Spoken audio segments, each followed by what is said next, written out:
आलोचना कले गतकाली घटना को नहीं कौन आलोचना ये मु भावुची ये पिपिली आईसी थाना आगे यहाँ बीजेपी पार्टी ऑफिस करदेले भी बहुत भल हुआ पूरा बिजु बिजु ये नवीन आमको समय रे दिने भी आमको से मुख्यमंत्री हिसाब से आम 10 वर्ष धरी एमएलए विधायक भी थे ये प्रदीप महारथी प्राय 35 वर्ष धरिकी विधायक पुओ भी 5 वर्ष धरिकी विधायक ये केबे भी एमती अराजकता सृष्टि होता आज पुलिस एभली एक कार्यक्रम एफआईआर टा देला माने संगे संगे आम चेयरमैन वाइस चेयरमैन काउंसिलर समस्त ना एफआईआर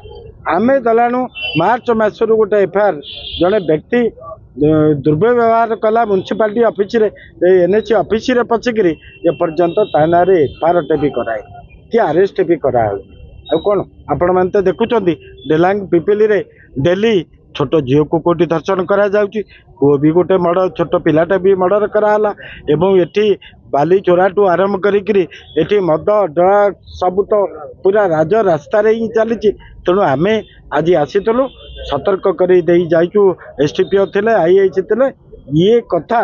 आगामी दिन में पुलिस की बहुत मूल्य दबाक पड़ो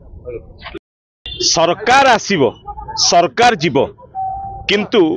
पुलिस प्रशासन रो जहाँ कार्य निहाती पक्षे पुलिस प्रशासन सुरक्षा दवापाई समस्त समान से कह जाइए लॉ इज एबव ऑल सबुठु ऊर्ध्वे है आईन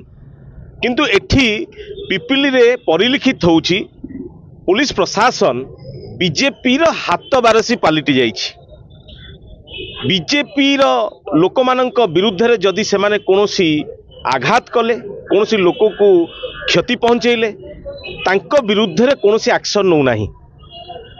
बीजेडी विरुद्ध रे जेहेतु बीजेपी एठी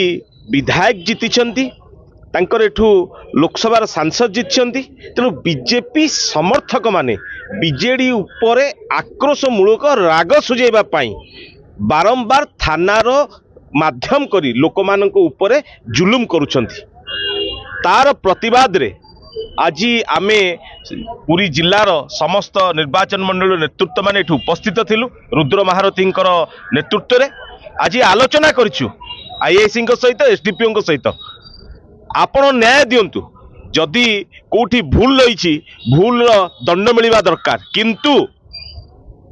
जे निर्दोषी ता विरुद्ध रे आपण पक्षभुक्तता कार्यक्रम न करंतु। जय जगन्नाथ। देखो विजु जनता दल जो 24 वर्ष सरकार थिला सेते बेले नवीन पट्टनायक गोटे नीति थिला जे आईन ता बाटे काम करिवो पुलिस को संपूर्ण क्षमता दिया जाइतिला स्वाधीनता दिया जाइतिला जे से माने आईन अनुଯାयी काम करथुले किंतु दुखर कथा एबे जो नुआ सरकार बीजेपी सरकार आसीची एथिरे पुलिस प्रशासन गोटे सरकारी माने बीजेपी रो गोटे हाथ बारिसी साजिचंती तांकर इंस्ट्रक्शन रे माने काम करूचंती आपण जानिचंती एठी जो घटना घटी एनएसी रे गतकाली जाइकिरी 100-200 जन बीजेपी रो सेठी कर्मी माने जाइकिरी सरकारी कार्य रे बाधा प्राप्त सृष्टि करले हमर वाइस चेयरमैन एठी एफआईआर देले सेटा को से माने ग्रहण करलेनी गोटे जो फलक जोटा नवीन पट्टनायक समय रुद्र महारथी जिते विधायक थे से सांक्शन होता कल्याण मंडप तार शुभ देवाकू से माने जो फलक बनइले एवं से फलकटा किए भांगिला सेटा किए तो जानी ना तार किसी प्रमाण होनी तो सहीटा को पुलिस तदंत न करी एकचाटिया भाव में गोटे पक्षभुक्त होकर से माने चेयरमैन एवं वाइस चेयरमैन ना एफआईआर रुजु कर देछि जेबे कि सेठी आमर सरकारी ऑफिसर आरडी डिपार्टमेंट तरफ एवं एनएसी एग्जीक्यूटिव अफिसर तरफ जो कंप्लेन दिखाई से माने रजिस्टर करना तो एठी आमे मध्य पचारिलु आज मान्यवर आमर दलर सभापति नवीन पट्टनायक निर्देश क्रमे पुरी जिलार समस्त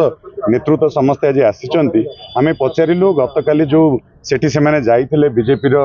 कर्मी माने तांको परमिशन नैथिले कि एठी आमर आईआईसी महोदय सेटा देखै भी पारलेनी मिछरे कहले परमिशन किंतु देखै पारलेनी आमे एतले डिमांड कलु आपण माने मधे जानिचंती तो एथुरु प्रमाणित होउची जे पुलिस प्रशासन संपूर्ण भाव रे ये सरकारी दल निर्देश रे काम करुच्ची जोटा कि सेटा साधारण जनता गोटे ठीक नुहे पुलिस रो काम होची न्याय दबा आ बहुत बड़ बड़ मुद्दा अच्छी गोटे elected member chairman vice chairman तांको नारे केस रुजु कर दबा एटा जमा भी यथार्थ नुहे आउ से माने मध्य कहिसने बेल नवा पई आमे आज ठीक रोकठोक भाव रे कहिछु आमे बेल नबुनी तुम दम अच्छे तुम बांध आगामी दिन में आम देखू से केते दूर कौन कर